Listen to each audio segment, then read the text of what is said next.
Kajing hiap jo ginong bela na kajing theo dynamite hapo ka parti do yong gabadan hagatan mensngat thangsku haga district East Janja Hills kalakiyo siya kalay puingwat bat chipungwat kiba mensao.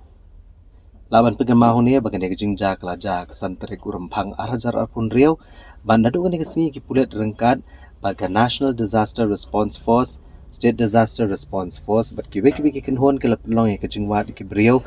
ha kajakati do yong bean.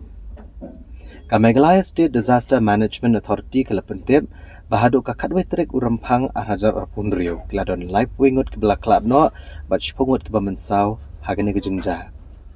Kani kajingja kalapen bitar kibabun balang ya kajing olat banti do yong bean ya kajela ban nakaliang keseng Voice of the People's Party VPP kaladawaru bu menteri rang ba kajela Konrad Kongkal Sangma ude ban shim kajing ket klia ba ude ban hiar sukino nama kajing olat banti bean ya udo yong. Bag sarkar kamnan satiay kaman mantek lakam ka kam bean. Kayeng syari Meghalaya High Court khat hadir Deputy Commissioner bat Superintendent Kipulit ke East Janja Hills bat panik jingte babnya halor kene kejingja. Kejing kami gibri gubern ketib kejing kurup gitiar bat iki machine ke balapenan kam hak ni ka parti do yong bat kiwe-kiwe. Kesarkar jela kalau hukum man penlong da ke judicial inquiry halor kene kejingja ban penti kena gidau ka balam syakane kejing bathai.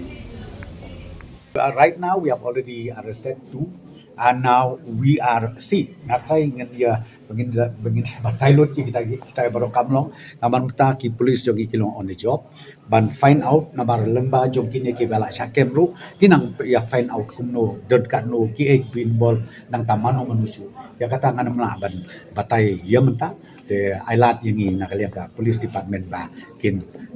find out ya ki jiksi sha bor kan no ki don ki to ki